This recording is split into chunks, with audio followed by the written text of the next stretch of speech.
Você sabia que Moisés, antes de ser chamado por Deus, precisou fugir do Egito? Você sabe como ele recomeçou a vida? Nesse vídeo eu vou tratar desse drama de Moisés.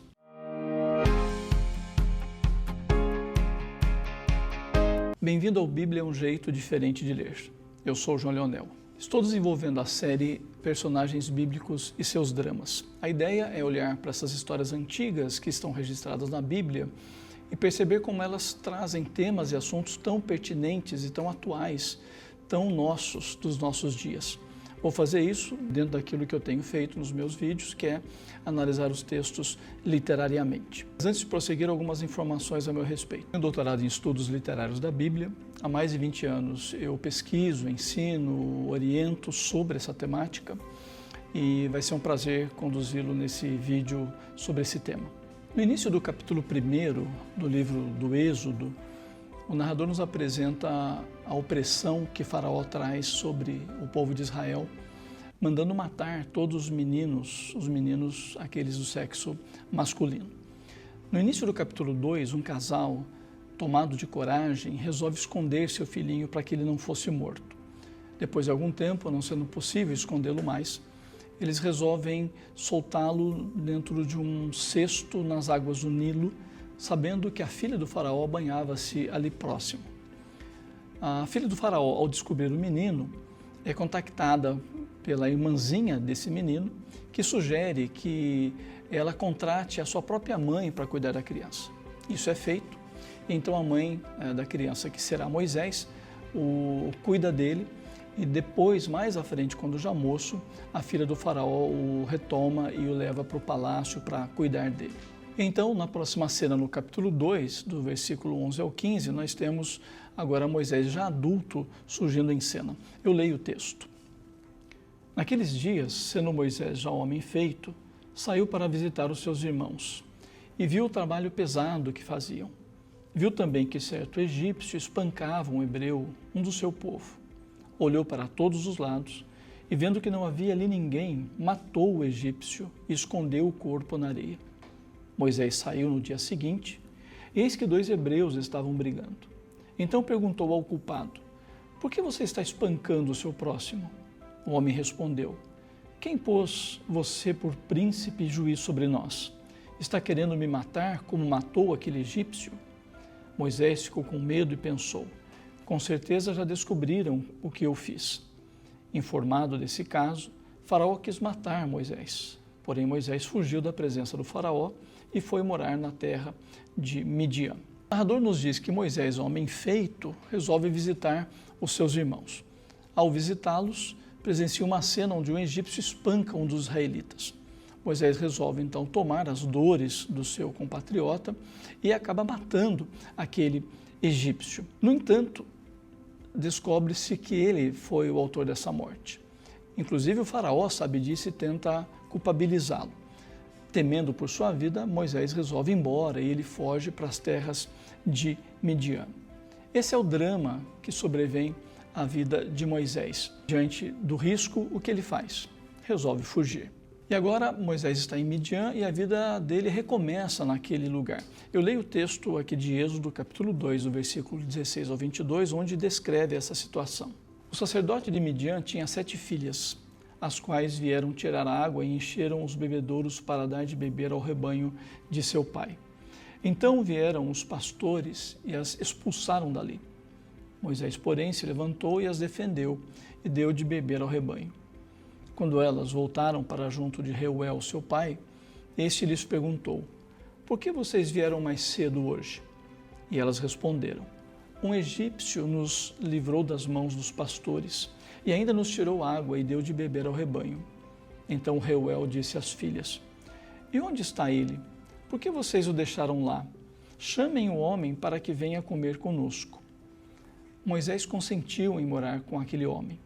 E ele deu a Moisés sua filha Zípora, a qual deu à luz um filho, a quem Moisés deu o nome de Gerson, porque disse: sou peregrino em terra estranha. Em Midian, então, Moisés encontra Jetro e suas filhas, passa a morar com eles e acaba casando-se com uma delas, Zípora. Naquela terra, naquela região distante, com aquela família, Moisés não é mais o príncipe do Egito. Moisés agora será e terá que aprender a ser um mero pastor, habitando nessas terras desérticas. E aí a gente precisa pensar, porque se Moisés, no primeiro momento descrito no Êxodo, experimenta o livramento e o cuidado de Deus, livrando das águas enquanto bebê, agora Moisés, já educado no Egito, precisa, no capítulo 3, reaprender a vida, e não apenas isso. No capítulo 3 ele é chamado por Deus e agora ele vai aprender a viver com Deus para tornar-se o libertador do povo de Israel.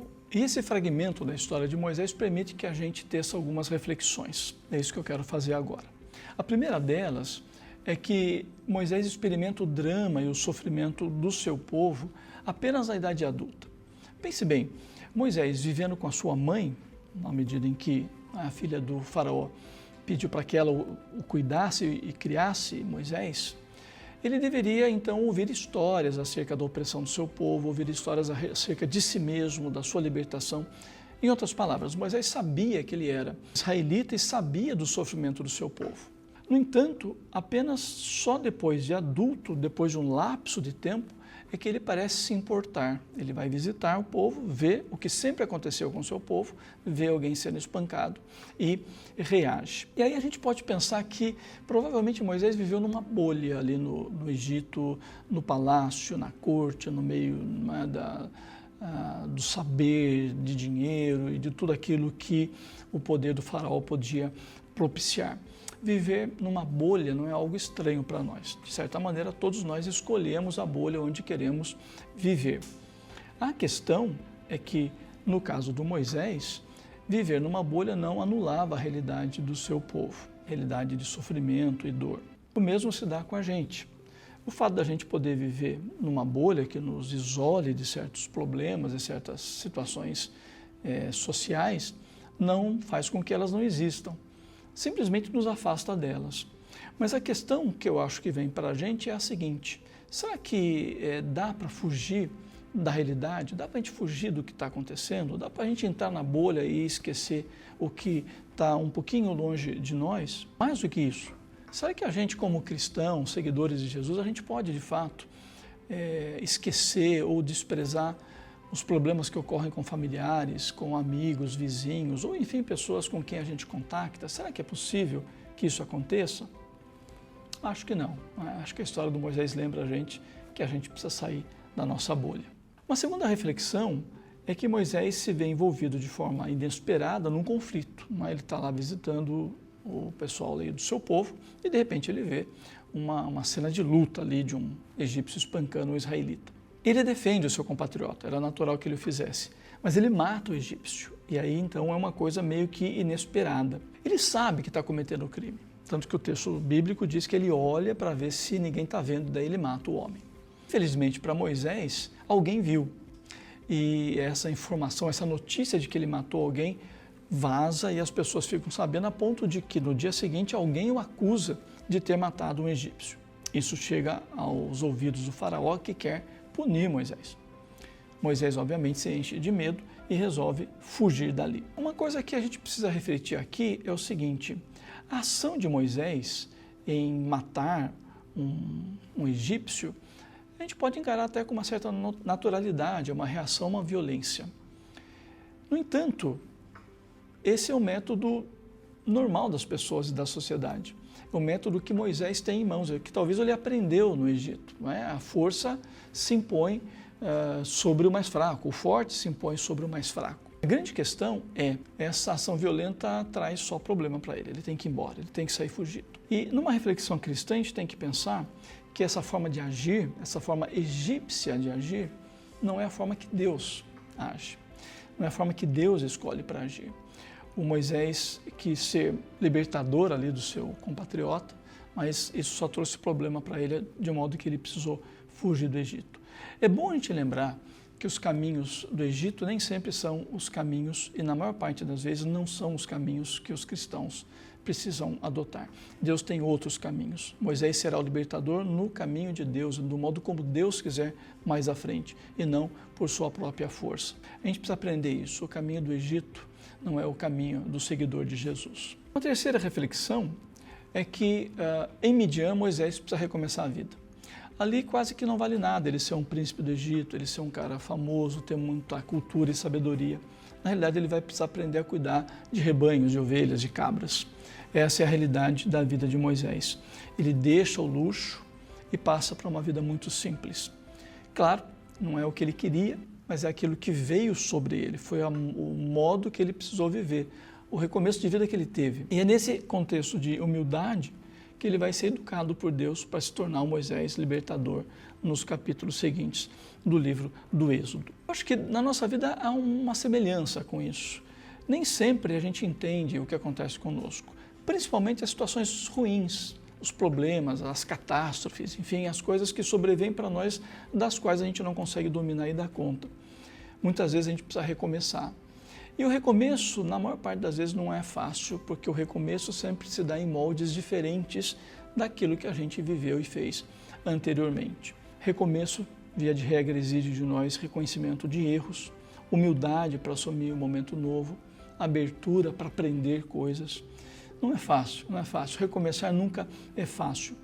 Mas, acima de tudo, exige de nós uma consciência muito profunda de que a gente não está perdendo tempo, de que o recomeço é um momento do tempo de Deus para trabalhar conosco.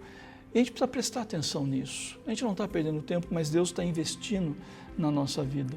E Deus certamente utiliza os recomeços. Deus utiliza para nos ensinar coisas, para nos preparar para fazer sua vontade, para nos preparar para outros tempos, tempos mais intensos e mais, digamos assim, abençoadores e abençoados. Nos prepara para caminhar com Ele. Queria retornar à questão inicial desse vídeo, que é a pergunta sobre o drama de Moisés. Será que a gente tem consciência do drama que esse homem viveu quando ele simplesmente está lá no palácio do faraó, vivendo ali naquela realidade, e de repente ele tem que sair fugido e ir para uma terra lá no deserto e viver com gente desconhecida e aprender a fazer coisas que ele não sabia?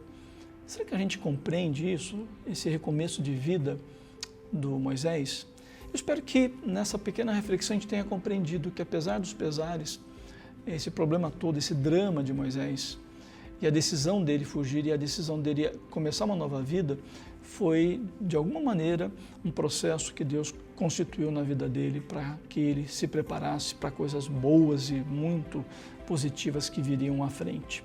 Assim comigo, assim com você. Se esse vídeo foi útil para você, dê seu like, compartilhe, coloque questões, faça comentários, eu vou ter o maior prazer em interagir com você e assim a gente vai aprofundando o nosso conhecimento da Bíblia como literatura. Eu sou João Leonel.